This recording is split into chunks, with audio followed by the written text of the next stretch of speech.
again for joining us for our really important discussion about au pair expectations and host family expectations, and trying to build alignment between those two things. We have a wonderful panel speaking with us today. I'd like to introduce them really quick. Of course, you know Jean Quinn, our new chair of the IAC International Au Pair Association. Also Senior Vice President of Au Pair in America. We have Nadine Baruch, founder of Au Pair Office in Belgium. Welcome.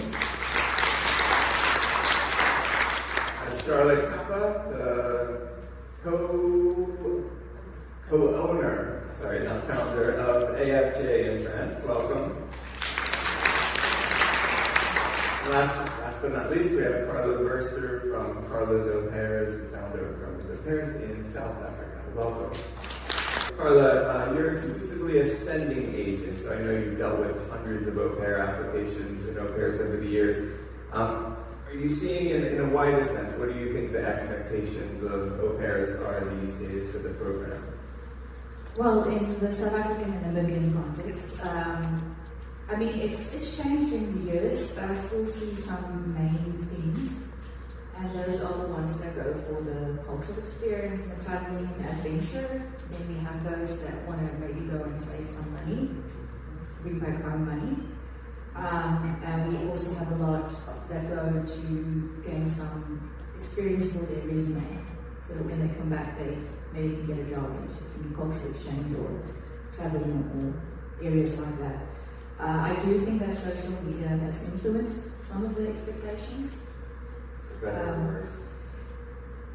It depends on where they go. It depends on the algorithm and what they look for. So our philosophy is we always try and tie their expectations back to the core values of the program, because I think some of us sitting here, we've been doing this for 40 plus years.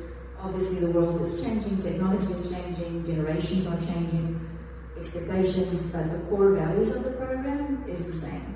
Such as? Cultural exchange, and childcare, and having this beautiful experience between an au pair and a host family, building relationships. So I still see that there, and we always, I don't believe in dictating someone's expectations.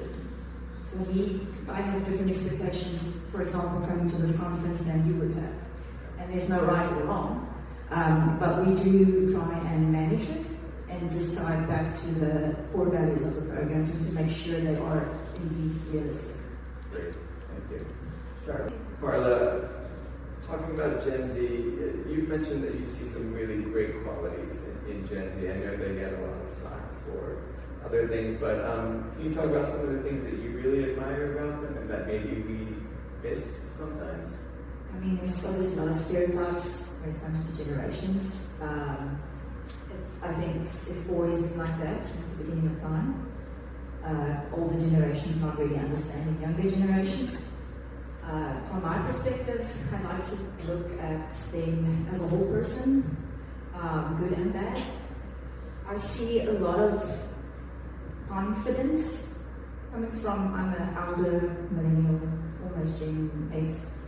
I see more confidence that what we had, or me personally had when I was younger, to stand up for what they want and need. I admire that advocacy for themselves, mental health being important to them, not working themselves to death. Personally, I have taken those lessons from my own Gen Z co-workers and incorporated it into my own life, and it's been working. You just need to find that balance, and again, when it comes to the expectations, just make it clear to them that yes, you will have a schedule and your time is important, but it is an au pair program. You have to be adaptable and flexible.